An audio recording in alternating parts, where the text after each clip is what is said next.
Daudz ražotāji saka, ka viņu bloks nevajag armēt. Es parasti atbildu, arī airoku nevajag armēt, bet mūru konstrukcija kā tāda ir ieteicams armēt. Airoku iesaka armēt pirmo rindu un katru 4. rindu. Un tur, kur logu durvailes, tā apmēram pa vidu.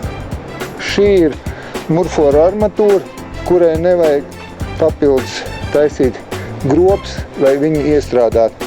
Viņi ieliekās līmē. Pareizs stūra risinājums būtu šāds.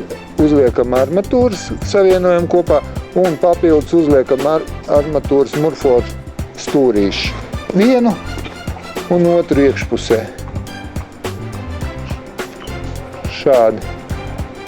Un pēc tam noklājam visu ar armatūru ar līmi, jo jebkura armatūra strādā tikai tad, kad viņi ir līmē iekšā. Salīdzinot ar citām armatūrām, murfora armatūra varbūt metrā ir dārgāk, bet gala rezultātā viņi sanāk lētāk, jo nevajag taisīt gropes. Tur līmes patēriņš daudz lielāks. Nevajag slaucīt putekļus, ko celtnieki bieži vien aizmirst.